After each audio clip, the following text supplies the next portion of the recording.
Manuel Cinca, the founder of Stacked Marketer. Welcome. How are you Hey today? Jay, thanks for having me. Doing well, So, doing well. How are you? I'm doing great. It's June. Could you believe it's June?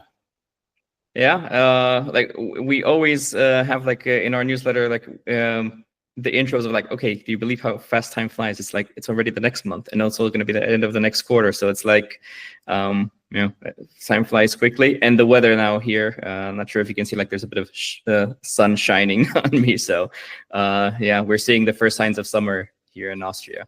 Awesome. So, tell me, you started Stacked Marketer. Can you just give us a little bit about the origin story? What was it that led you to start it? And tell us a little bit about what it is and who it serves. Sure. So I guess it might be a little bit easier to start with the origin story and then a brief rundown of what we're doing right now, how it evolved. Back in 2018, so early in 2018, I kind of had a decision to make whether or not I want to start, let's say, an own project, so do something else that's completely owned, or work in other ways. And for context, before that, I was doing affiliate marketing, which meant promoting other people's products. So you have very little control over what the product is, what happens afterwards. You're kind of just doing some ads and trying to get some traffic to them, and how they convert and whatnot. It's not really in your control as much. So the thinking was, with some experience in the marketing side of things, it would be good to do this with an own product where we can create a better experience further down the road as well, with the product, with the service, whatever it might be. And in that first 3-4 months of the year, I just tried to do research, tested out a bunch of things. And in that research, I ran into Morning Brew, which back then was very much focused on finance. So it was pretty much a financial newsletter rather than like mainstream and all the verticals that they have now. I was thinking, is there something like this for marketers, especially for affiliate marketing? Did more research, couldn't find it. And that's how I started building it, let's say, for myself, because I enjoy investing in finance. So I was a reader of Morning Brew because of that, but I was mostly a marketer. So I was thinking the equivalent for someone like myself, where is it? Couldn't find it. So that was the starting point, and the thought process behind that. It's like, how can we make something that's pretty actionable, pretty well delivered, keeps you up to date with whatever's happening in the marketing world, and especially for marketers who are kind of hands-on. So not people who are thinking of how to get an award from a marketing campaign, but more like performance-oriented marketers, right? So you're in the ads managers of Google, Facebook, whatever. So that was the starting point. Over time, we kind of noticed that it evolves in more than one type of marketer and reading it and enjoying it. I guess the mix of the educational side and the entertainment, or like the witty tone of it, attracted more people to read it. And Oh, you mean, are you talking about the fact that today you had a little anecdote about a pigeon pooping on people in a Delta flight, and someone trying to have to catch it with their coat? Is that in a flight, right? So yeah. in the plane. We can go into the structure of the newsletter, but that's into it later. But yeah, you have a witty tone, and it's an easy skimmable read, modeling after Morning Brew, which you said did not have the marketing brew when you started it, basically, right? Yeah. So we started it in 2018, and back then I think they had like a couple of 100,000 subscribers, and they were still very much a financial newsletter. That's kind of like the thing that stood out to me, because it was for one niche. It was not like a universal thing, right? Yes. And there were a bunch of others that came out at that time too. Wasn't it called The Skim? The Hustle as well. So Morning Brew was the first one I saw, and then I was like, okay, what else is there like that? The Hustle came up, The Skim. I think those are the three main big ones back then. And of course, since then, there's a few very interesting ones as well. The Daily Upside, 1440, The Peak, like a Canadian focused newsletter. So since 2018, it's been quite something. It was very much on trend at that time, and we were in a different era of marketing. This was the pre-Substack era, the pre-Beehive era, and it was also a little bit different with regards to the way things are published. So, for example, today I looked at an article on Stack Marketer, and it came from a person who wrote a LinkedIn post, just like I write LinkedIn posts. So it was a different marketing era. You back then you probably looked more to the established media publications, right, for news, or did you always was it always more of a mix of so we were always more of a mix, but let's say the sources changed a little bit. So when it comes to the official publications, we try as much as possible to go with, whatever the direct website has. So when it's investor relations or the media announcements from the big corporations, we also go into that. Then the standard websites that I think like a lot of people might follow, or like they get linked to because they have good articles, Social Media Today, Ad Age, Adweek, whatever, like all of these big ones. We look through them as well to see what's going on. But one of the things that we've regularly done as well is we have our own list of, both on our own timelines, but also like in our sources list, LinkedIn profiles, Twitter accounts, Threads accounts now since it came up. Also did Facebook groups more. Now those are kind of there's not as much going on in them, but early on we also had Facebook groups or Facebook profiles, and if there was some interesting case studies or discussions, we would share that as well. So we would go where the communities are hanging out as well, not just, here's the news, whatever. It's more like, okay, there's also a community here or there, or like an important post discussing this concept or this news. So the LinkedIn is a little bit newer, or probably in the past like year or so that we've done more of that, but not because we didn't want to. It's just more like you see what surfaces where people post the good stuff, and we try to be everywhere. Well, that's what I'm seeing. The good stuff usually starts somewhere before the mainstream media hits it. That's what I've been seeing, and I like to think that some of the good stuff I've even broken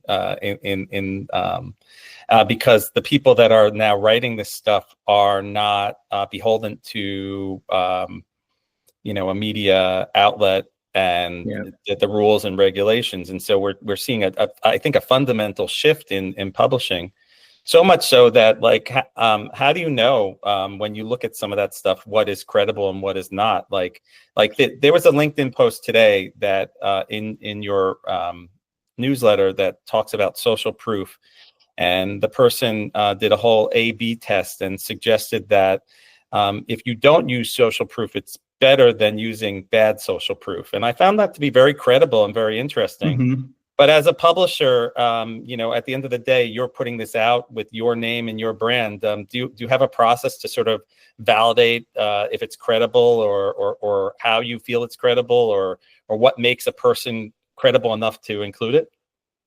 Yeah, I mean, obviously, in the perfect world, we would have the actual access to their dashboards of A/B testing, but we don't have that. So it's really like we have our process is kind of like someone like I can actually describe how we curate stuff, because then we'll probably explain how we turn things off, like how we remove things, right, that we don't want to feature. I think that kind of is better. So it's like, in a way, you could say it that we just leave out what we think is the best overall, and to be just perfectly fair, sometimes it's not as good as it might be, and then we have to like correct things. That happens. Well, that's essentially fine. As long as you're transparent about it. I started this new thing where I put a disclosure on my articles, and I talk about how I used AI, how I researched it, how I came up with the idea for the article, and I encourage people, if you disagree, to tell me. Exactly.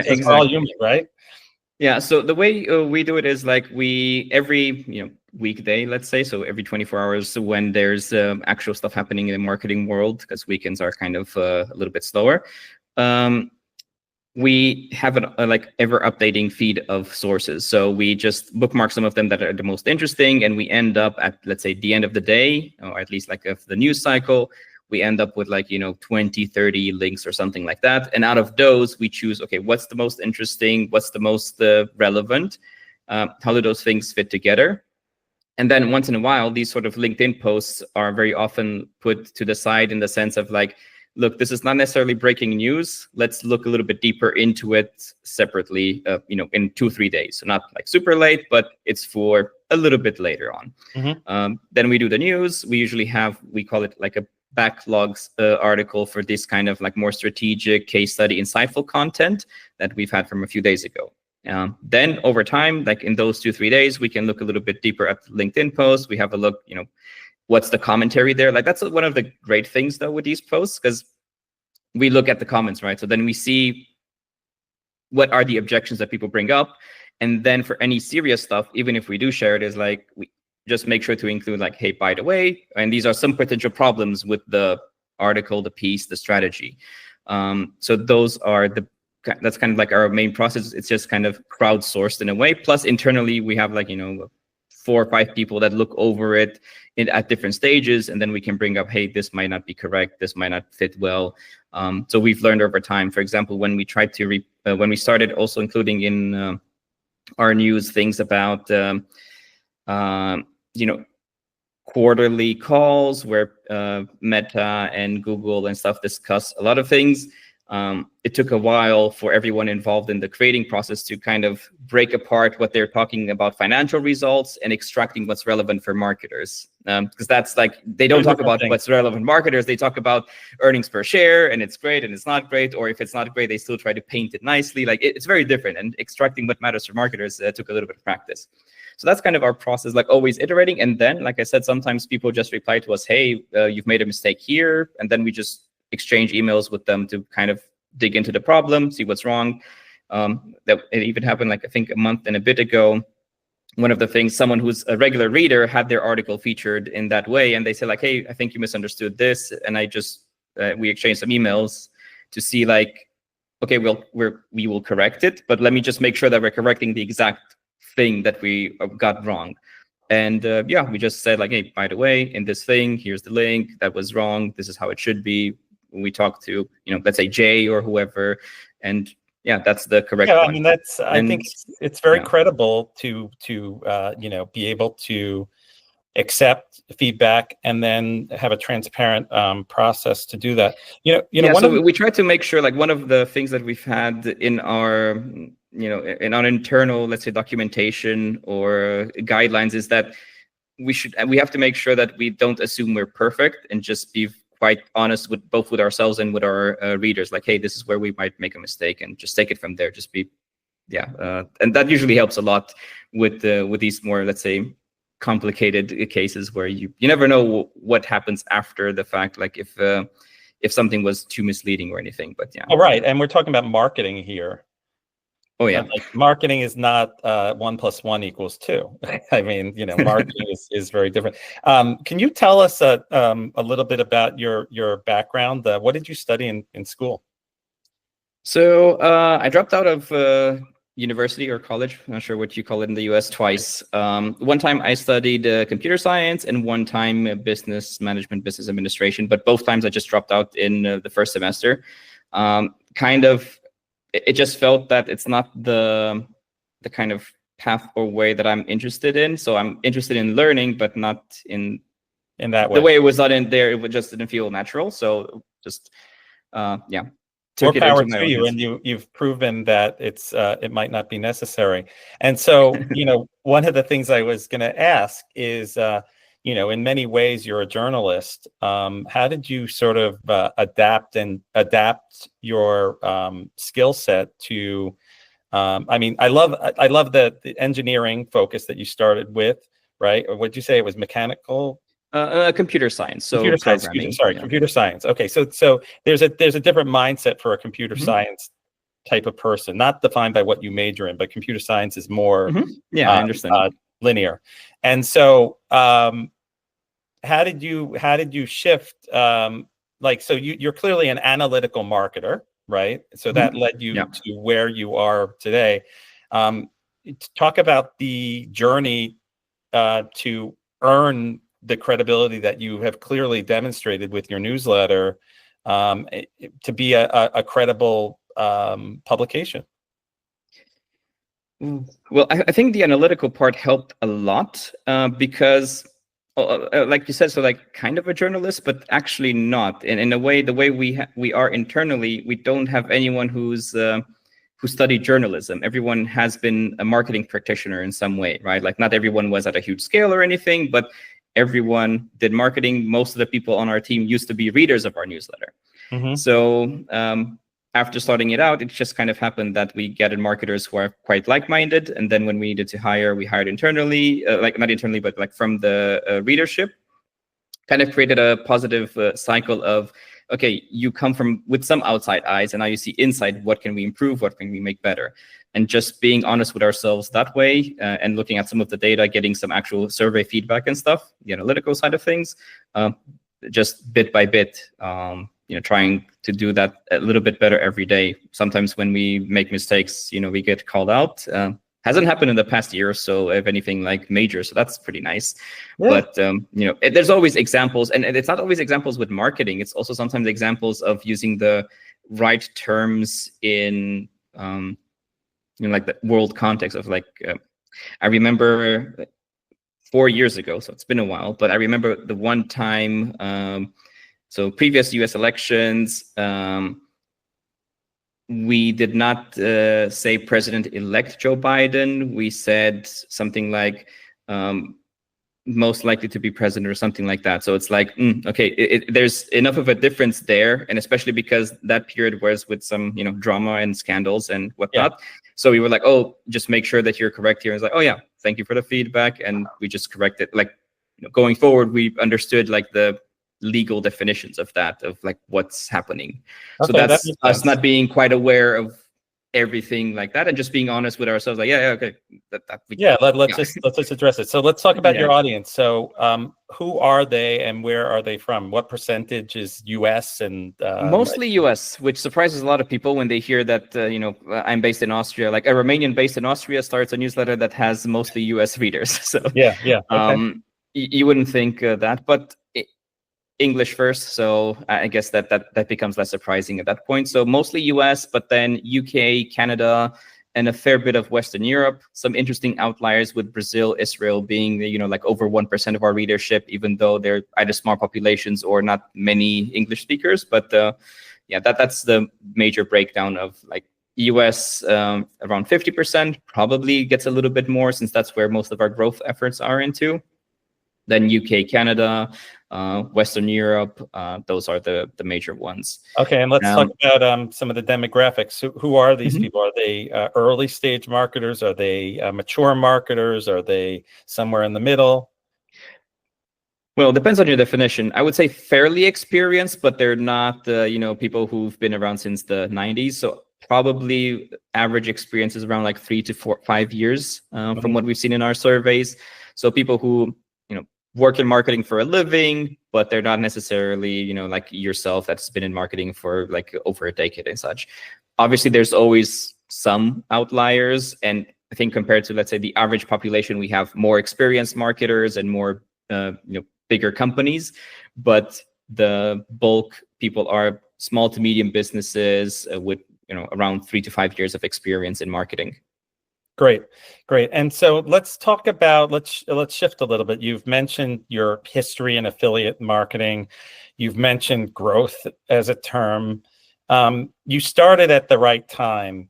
I think that it's much harder to get attention these days, but you still manage to get attention these days. But can you talk a little bit about how you've gotten to that sort of like critical mass of subscribers? Like, what do you do? How do you meet them where they are, and how do you do it in a way that isn't prohibitively expensive to run all the ads? Yeah, it changed so much over the years. So the story that we can kind of put in this discussion to not like extend for like a few days of of course, this is a big topic. Yeah.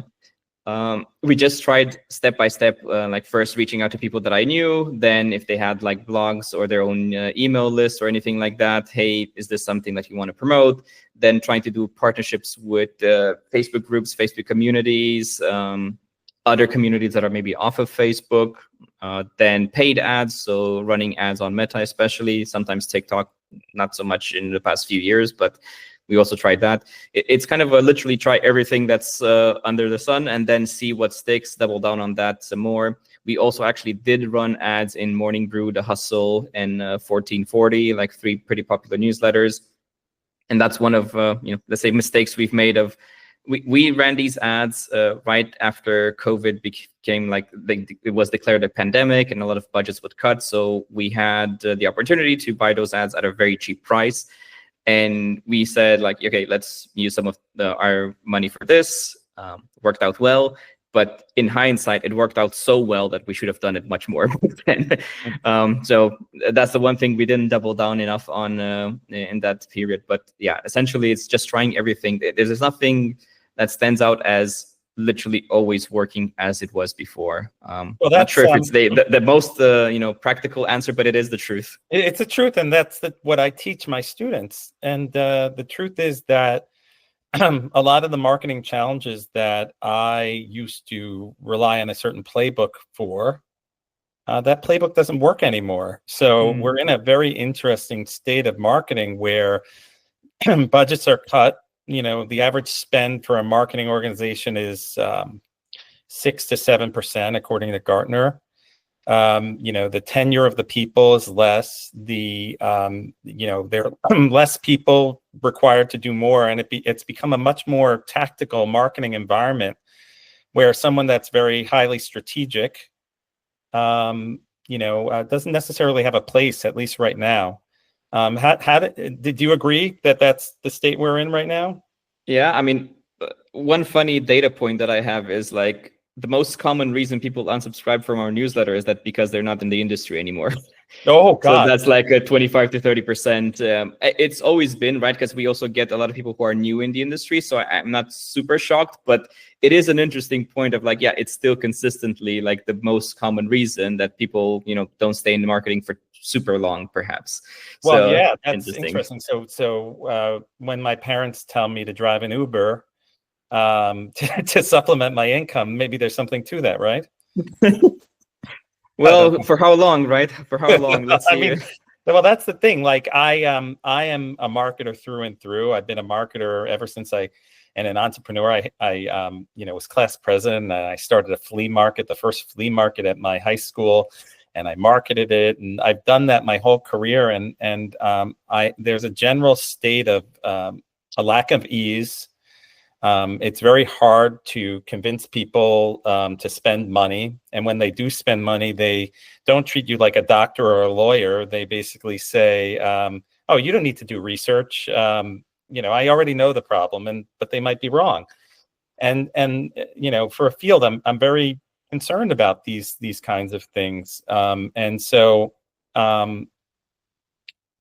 I don't know. I mean, I see that there are certain tactical things that can work, but they only have a certain runway. I'm not sure how marketing will come out of this. I actually am coming to some ideas about it. I do believe that the era of marketing where you could hang on to big corporations, big budgets, and consultants could say, I'm going to have this one or two marketing clients, and they're going to pay me $100,000 each. I don't think that's going to happen as much anymore. I think what's going to happen is you're going to need to earn your keep by being scrappy and by creating something just like you did. So now we're at a place where you've created this newsletter, you have your credibility, and you have paid advertisers that support a staff, you said, of at least 4 or 5, right?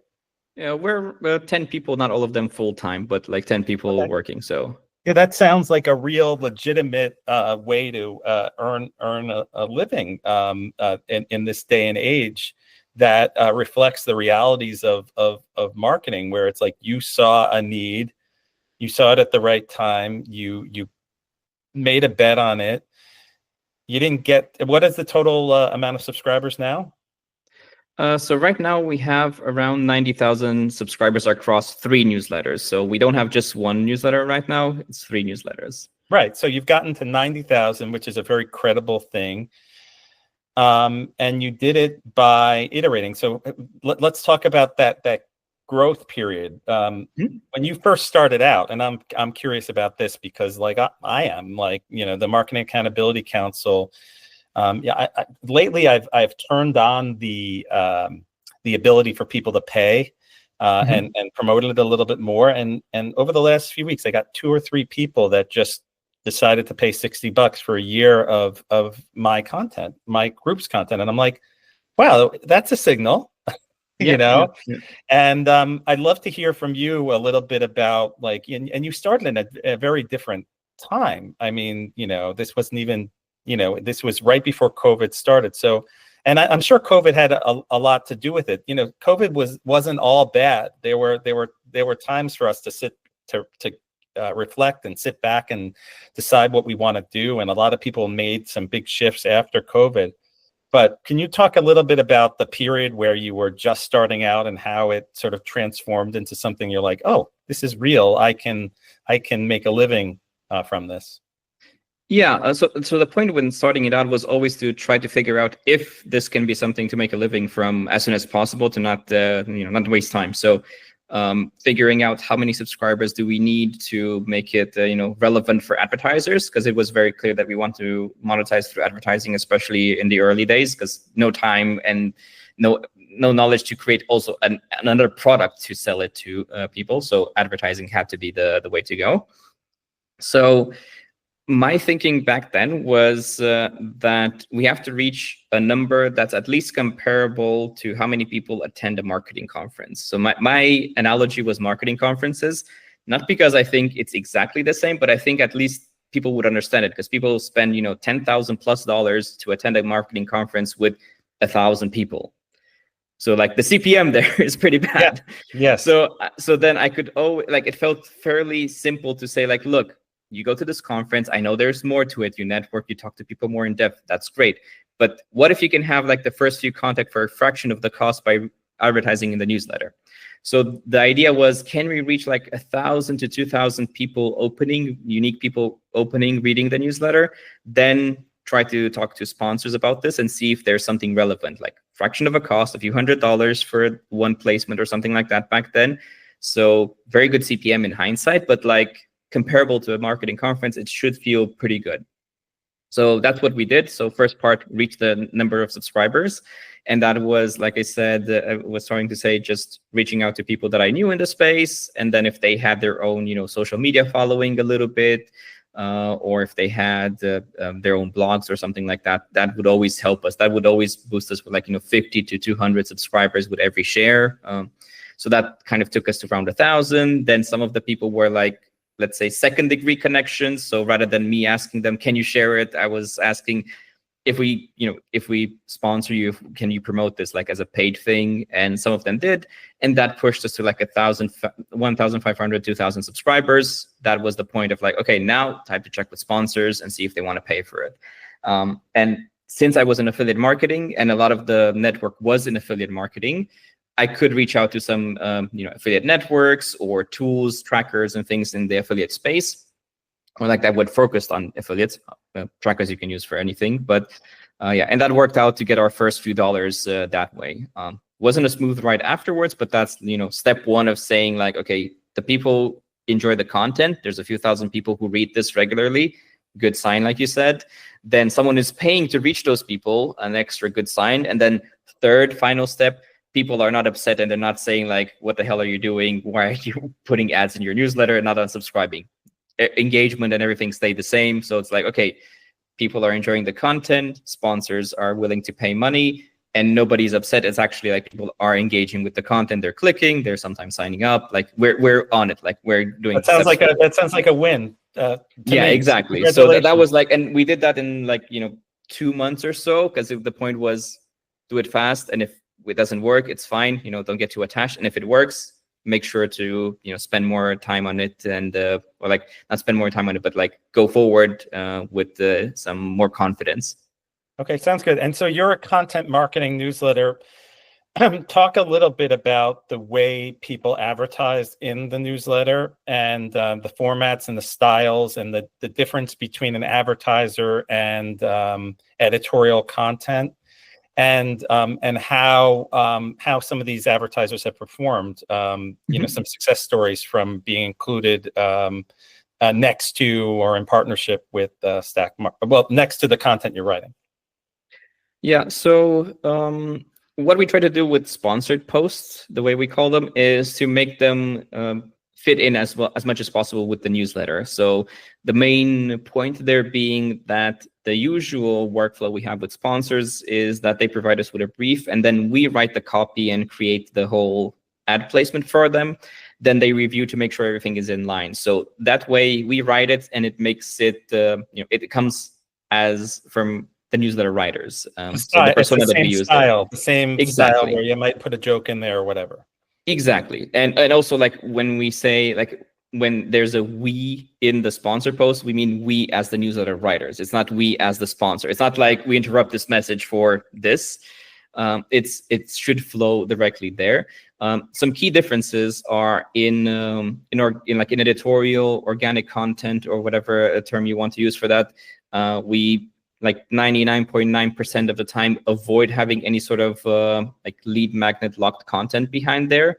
So it's important that if we say, like, yeah, go here to read this further, it's not behind a paywall. Or paywall is actually a bit hard to avoid sometimes. Like, it just happens because you have always that free limit, and then yeah, when I was talking earlier about how things have changed, that was one of the things. Like, everyone used to put out that lead magnet thing, and it never really seemed to work. Mm-hmm. Yeah, so we avoid that because it's a bad experience if we say read more, and then they ask you for, like, your phone number and your email, and it's just like, and then you get hounded by a salesperson, and it's like, no, thank you. Yeah. So, but then so that's one thing for the organic, or like the editorial content, and then the sponsored content, it is a little bit more direct response, right? So for the editorial content, we always share, like, where to go if you want to read more in depth or anything, but it's not made for you to click out. So if you just want to get the core of it, like the essence of the news or the case study or the insights, whatever we're sharing, you don't have to leave the newsletter. But of course, some things are worth leaving for. With sponsored content, the goal kind of is to, provide you with enough detail that makes you want to click further on to, convert for the sponsor. So a bit more call to action, a bit clearer call to action, and the more direct response approach in the same newsletter tone, but very clearly still promotional in that sense, if you get what I mean. Like, that's striking that right balance there. It makes sense. The article that I read this morning about the A/B testing and the social proof worked perfectly from a funnel perspective, at least from my perspective. Mm-hmm. It's like, I saw the article, I actually posted it on a Marketing Accountability Council LinkedIn with my own little commentary. Mm-hmm. I did a hat tip to Stack Marketer, and forgetting the guy's name who wrote it, but and then I clicked into his page. I think I have it here, and the person had his article, and then after the article, it's like, this is what I do. Mm-hmm. I do A/B testing, and then I put my name in. I'm totally happy to get this person's newsletter because he impressed on me that he is a credible contributor. So I was pretty excited to see that. So this is the post was from Casey Hill. Mm-hmm. And I basically highlighted, because this aligns with what we talk about. It's like, you could use social proof, and we advocate for social proof, but don't use social proof if your social proof is not credible, and don't overdo it.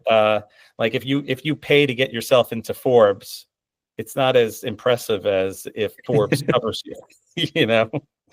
So there's a big difference that more and more people know about. But I remember, like, 10 years ago when you first saw people, like, featured in Forbes, you're like, oh, how did they do it? Amazing. And then you're like, oh, so there's this contributor program. And and I keep on getting this guy, Adam Whitty or whoever, he keeps on emailing me. He's like, oh, would you like to? I'm like, no, I don't want to join. I'm not interested in paying to build my credibility in that way. But that's it. But that's something I write about a lot, and I'm curious about how you like, one of the things that I've written about a lot is like a chart or a table that says it's from the Harvard Business Review, and the fact is that it just had a Harvard Business Review logo, but it doesn't really have the credibility of the publication. And even the publication, the Harvard Business Review, is not associated with, it's associated with Harvard University, but it's not the same as a peer-reviewed research paper. Yeah. And so in marketing, is there, how do you feel about that? The smoke and mirrors and stuff like that. How do we get beyond that? Honestly, to me, it just feels with experience. It's so hard, but it just feels like with experience. It's like you've seen it happen a few times that it's like you kind of have a good, you're like, bullshit radar. It gets better. Yeah, it gets better. Yes. Like, I just think it's the experience part. You kind of notice it, the type of buzzwords, where's like the substance, what's practical about it, where's the data, right? Like, or how, like, why is the data missing? Or like, what's the train of thought of, what the data should show, or like what's the agenda of the person? Yeah. Is there, like, so if you have like a post that sounds good and then all of a sudden they're like super strong call to action for a product that seems kind of a little bit, that's all of a sudden here, like, well, why would I? You instantly like go back and read the whole thing with different eyes, different context, right? And then you're like, oh, this thing now sounds surprising, but it's surprising because they're trying to pitch their own thing, right? So yeah, I just think it's with the experience. I don't have an answer of, there's just one way. It's just like you've been through things, you've seen them, and then you get better and better at filtering these things.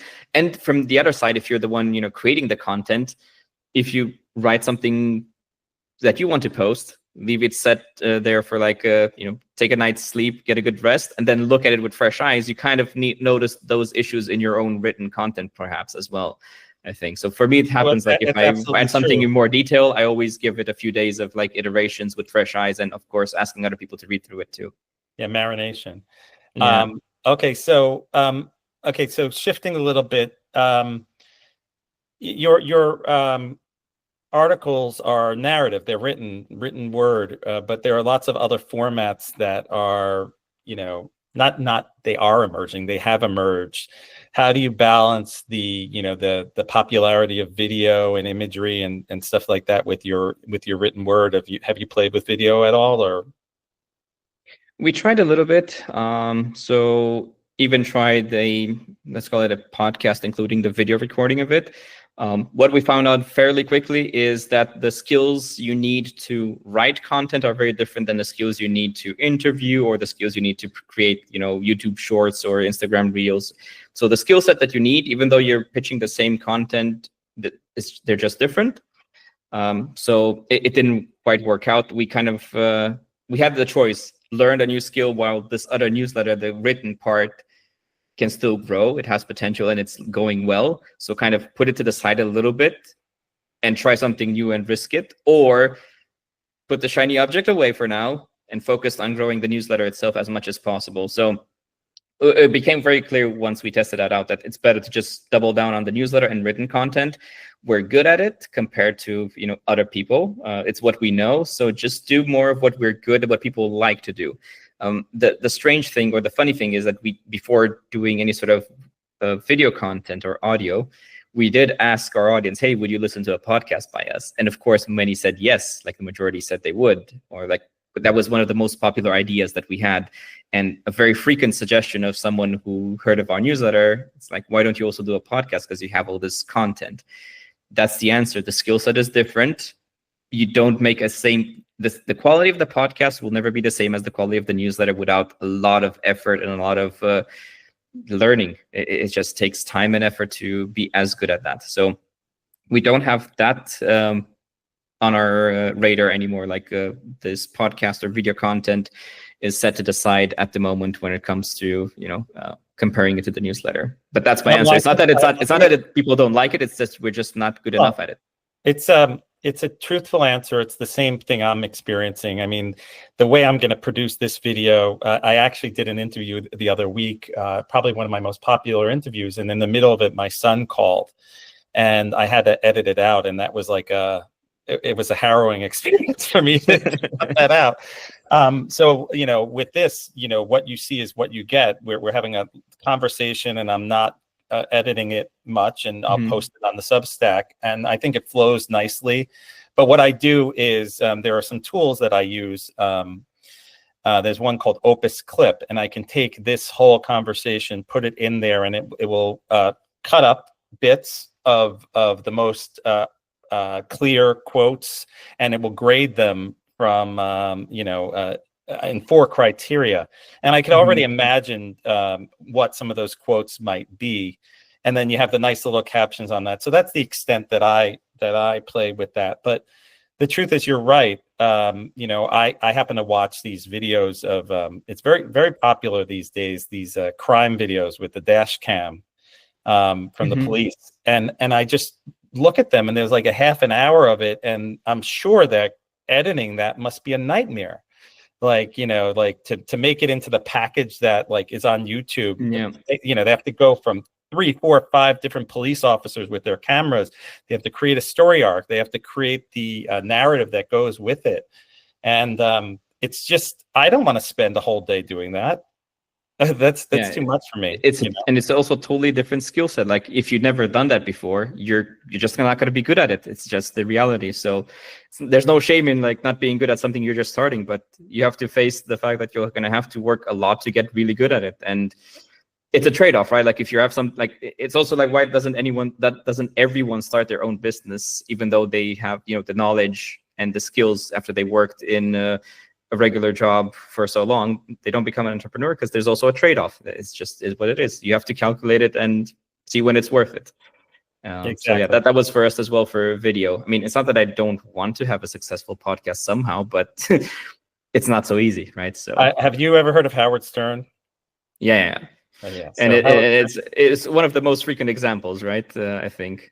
Yeah, well, I listen to him all the time, and I've listened to him my whole childhood, and he basically talks about the fact that anyone could have a podcast now, and the truth is, like, I mean, there are jokes about it in advertisements that are like, I've seen some of those skits like that are turned to be into ads, right? Like they're fake podcast clips and stuff. That's what you mean. Yeah, and I mean, the truth is that it's great to be able to get out there, but the era of I'm going to start a podcast and I'm going to become Joe Rogan, I don't think it's over. But I do think that the barrier to entry. And this goes for all the content we're talking about, because we talked earlier in this conversation about shifting from I go to Ad Age to get credible media to I just found this on LinkedIn and it's credible enough in a good way to be released. And so I think we're in a tremendous shift. And I think as the new generation comes up, and a lot of these tools that we see, like the CapCuts of the world and all these things that make editing easy, the accessibility of Canva, all that, so there'll be a whole new generation that really grew up on this stuff, but they're not going to get the substance of a longer term article or narrative unless they read it. That's my opinion. So yeah, I think so too. And it's also not just the tools, the software tools, but also hardware is getting, better price or like higher quality for the same price compared to before. I don't know if 15 years ago or whenever you could just use your phone to record, but now I think both, like a phone camera will be super good quality for your average video podcast. Of course, you want to get professional equipment if you're like actually going to that level, but otherwise your average equipment is good. So it certainly is. But one thing I just watched Nathan For You. Do you know Nathan For You? Not Nathan For You, the rehearsal. It's a Nathan Fielder. No, I don't know. Look it up. He's pretty entertaining. And he's the guy that created Dumb Starbucks. And it was a loophole. You can create you could use the Starbucks name as long as it's considered a parody. And okay. You might have seen him, like, if you look him up on TikTok, you'll see lots of clips from him, and it will follow you around. But the latest thing is the rehearsal season 2, and where he takes on this whole idea that aviation safety is an issue, and one of the reasons why is because pilots and co-pilots don't communicate before they get on the plane and start flying people. And he showed many examples of how these pilots, that the pilot said something, the co-pilot who had the same authority wasn't able to confront the pilot and that's what resulted in the crash. Mhm. And what I found really interesting about it was A, the subject matter that he covered, but B, the way he covered it. So he literally, in order to build this whole story out, he recreated an airport, like Whoa. literally in his on the soundstage. And Mhm. I'm like, oh my God. And they were doing like, and he also recreated this the Wings of Voice or something like that. It was like a reality show where he had the pilot and the co-pilot evaluate singers. And the job was to eliminate the bad talent, but the pilots were afraid to confront the bad singers. And Oh. he taught lessons from it. But what I'm saying is that the production value of this show, it included buying an airplane, and he ends up flying the airplane in the show. Like, I'm talking about a 737 here. Mhm, mhm. And building that sound stage, and I'm just like, wow. I mean, that is a whole different level of production. And that's what I guess might be the difference between something that's on HBO and something that's on someone else's podcast, where I'm sitting Yeah, yeah. in my room, and we're on Google Meet right now. You know, Yeah, yeah. so maybe, you know, we'll keep on following media. But you know, as we close out, I'd like to just ask you. So you've been at this for a bit. Mhm. Congratulations for your Thank you. success. Where do you see this going in the future, 5-10 years? Ooh, 5-10 years is tough to 5, say 10 because years it is changes. tough. I know, every time I ask that, Yeah. I think that's ridiculous. Let's say the next 2 to 5 years. Yeah, that's certainly easier. Because small, context is like we've always, like, whenever we try to think of like 5+ year plan, it always never turns out to be like that quick, if you know what I mean. Yeah, I And understand. instead it's more like, okay, so what do we want to achieve in the next, like, without a due date on it, and then how do we break it down in steps that we can take every quarter or half a year? So that's kind of more of our process at the moment, which even that's obviously not perfect. But in essence, the way we want to grow more and expand is on the educational side of things. So for some context, if we take a step back for a few years looking at it, before we had more than one newsletter. So when we were just Stacked Marketer, the one daily newsletter, there seemed to be two ways, or you can call it three, but two ways mainly to expand. Let's say three with the different type of media content, but that was quickly discarded. But let's say two ways of like making more marketing content. So going deeper into marketing, expanding into marketing, and in this industry. Or taking what we know about newsletters and then doing, I don't know, financial newsletter, whatever other vertical newsletter you can Right. imagine. And that was a decision that we had to think about and make. And we started a marketing newsletter because we're mostly marketers and we know marketing, and we kind of like, we still enjoy marketing. Like we're still doing it either for ourselves. And like I said, many people also work on the side aside from what they work for us as marketers, different fields in marketing, but that's what they do. So then it felt the most natural to go deeper into marketing. So that's still the path that we want to go into, but not just with free newsletters. We also want to go more into educational content. And you probably already know that in marketing, a lot of the educational content is there's some polarization there, because you have people with good following who are, let's say, pretty out there and pretty loud about it, but then they sell information that's not so valuable. So we want to be also a good filter for that. So create content with people who are actually practicing what they do. They're not just only teaching for the sake of teaching, and especially not teaching in a way where it's like, overselling. Mm-hmm. And that, so if someone is teaching for a living, we want them to be marketing professors or some other type of qualified marketing, instructor, which is something that we're starting to start this summer. So having working with a marketing professor from Canada on some specific marketing courses. Or like I said, if they're not teachers themselves or instructors, they have their own business and they're willing to actually teach something. So starting off with ourselves again, myself teaching about newsletters because I've been doing it for 7 years. I think I have the right credentials and the experience, and I'm still doing it. I'm not just, on the side. You've earned it. So that's Yeah. great. So that's where we want to expand more into the next, let's say, 1 or 2 years, and then we'll see where that takes us. If there's going to be things like, in-person events or virtual events or whatever, that's another story for the 2 to 5 years. But next 1 to 2 years, growing our audience as much as we can for the free newsletters, and then on this educational side of things, figuring it out both in text, so we still provide some educational context in written form, but in video form or recordings, having that right mix of good content, topics that people care about, delivered with good production value, but by people who are credible as well. So that's probably the most challenging thing, to balance all of those things out from what we've experienced so far. So people who are great at doing, they're not always great at teaching. People who are great at teaching, maybe they're a little bit too good at talking and not doing. Finding the right balance is tough. So that's what we want to improve with every iteration there.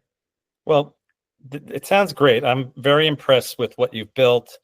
I'm very impressed with your attitude and your diligence in what you've created.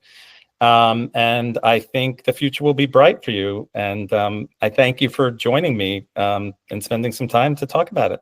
Yeah, thanks for having me, and hopefully it goes well, and hope to see you around more as well. As like you said, you've only somewhat recently started the Marketing Accountability Council, so we'll pay more attention to that as well. I appreciate that. Great. Let's pause. Let's stop that. We'll stop the recording.